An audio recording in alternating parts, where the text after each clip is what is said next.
is still consistently touching upon that factor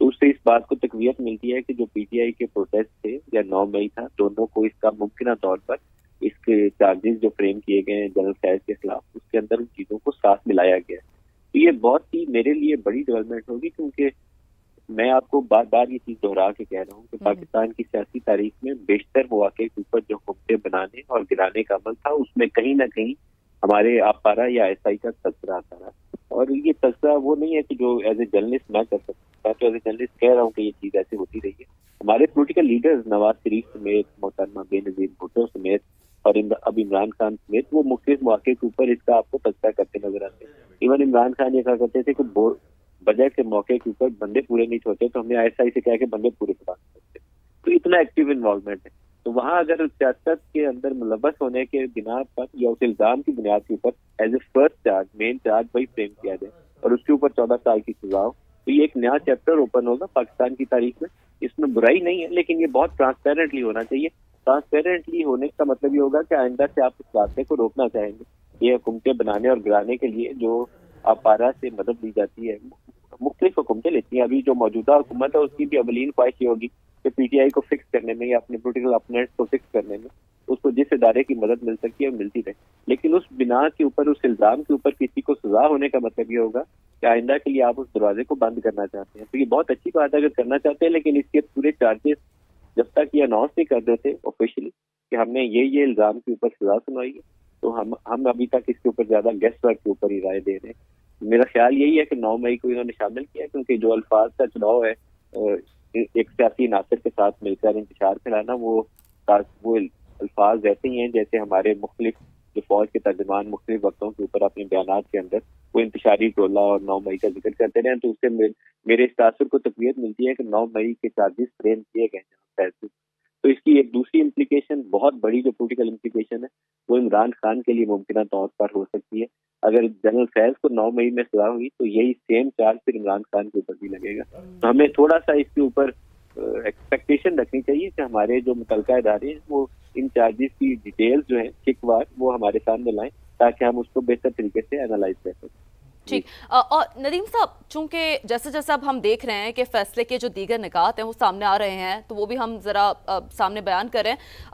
سزا یافتہ افسر کو قانون کے مطابق اپیل دائر کرنے کا حق حاصل ہے. ایک جانب تو یہ چیز ہے کہ اپنے ڈیفنس میں ابھی بھی موقع دیا گیا ہے، لیکن اگر دیکھا جائے آن دا کانٹری ندیم صاحب، تو اتنے ماہ جو ٹرائل چلتا رہا ہے، اگر ثبوت اتنے ویلڈ ہوتے، شواہد اتنے ویلڈ ہوتے، تو ڈیفنس میں تو پہلے ہی بہت ساری چیزیں آ سکتی تھی سامنے.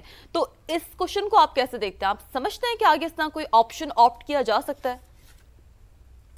یقیناً ہو جائیں گے. وہ ہائی کورٹ یا سپریم کورٹ جو متعلقہ دو فورم، کیونکہ یہ جو ملٹری کورٹ کی کارروائی جیسے ان کے خلاف چل رہی تھی فیلڈ کورٹ مارشل جج، تو یہ اس کے اوپر ایک وہ ریویو والا اختیار جو ہے یا اپیل والا اختیار جو ہے وہ ہماری ہائی کورٹ یا سپریم کورٹ، میرے خیال میں دونوں فورم اس کے اوپر آ جاتے ہیں. پروبیبلی پہلے ہائی کورٹ جائیں گے اور پھر سپریم کورٹ جائیں گے. کوئی لیگل ایکسپرٹ اس کے اوپر بہتر رائے دے سکتے ہیں، لیکن جتنے یہ سزائیں ہیں ان سزاؤں کے عمل کو جسٹسیبل بنایا گیا ہے. یہ جوڈیشل ریویو کے ذریعے ان کو گزارا جاتا ہے. تو میرے خیال میں جنرل فیض کے لیے بھی وہ والے دونوں سٹیپس جو ہیں وہ دستیاب ہوں گے. وہ تو گزرنا چاہیے اور اس پیج کے اوپر ہو سکتا ہے ممکنہ طور پر کچھ زیادہ تفصیلات سامنے آ جائیں، کیونکہ ہائی کورٹ کے اندر اگر مقدمہ چلتا ہے اور وہاں وکیل دلائل دیتے ہیں، تو یہاں تو فیلڈ کورٹ مارشل جنرل کی کارروائی سے تو ہم اس میں واقف نہیں ہوتے سوائے اس چیز کے جو آفیشیل اناؤنسمنٹ کی شکل میں ہمارے سامنے آ جائے. تو ہائی کورٹ یا سپریم کورٹ میں مقدمہ چلے گا تو پھر زیادہ تفصیلات ہمارے سامنے آ جائیں گی. جی، اور بہت سارے ایشوز جیسے جی پلیز کنٹینیو کریں ندیم صاحب. بعض ایشوز ایسے ہیں جیسے یہاں ایک اسلام آباد میں ہاؤسنگ سوسائٹی کا معاملہ ہے، تو وہ ایک زون ان کے خلاف چارج شیٹ ہے، لیکن وہ آپ چارجز کی فہرست پڑھیں تو وہ 4تھے نمبر پر چارج ہے. وہ مین چارج وہ فریم نہیں کیا گیا 14 سال کی سزا کی.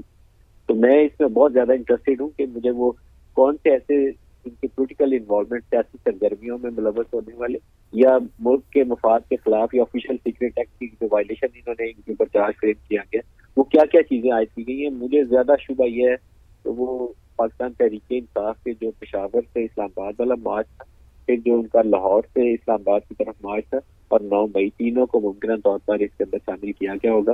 اور اس حوالے سے جو سیاسی جوڑ توڑ تھا اس کا بھی ان کے اوپر ممکنہ طور پر الزام ہوگا. اگر یہ الزامات ہوئے تو یہ ایک نئی ڈائمینشن ایڈ ہوگی ہمارے آئی ایس آئی والوں کے کردار کے حوالے سے بھی، اور شاید عمران خان کے مستقبل کے حوالے سے۔ یہ بڑی اہم بات کی ہے آپ نے کہ یہ ایک نئی ڈائمنشن سیٹ ہوگی، یقینی طور پر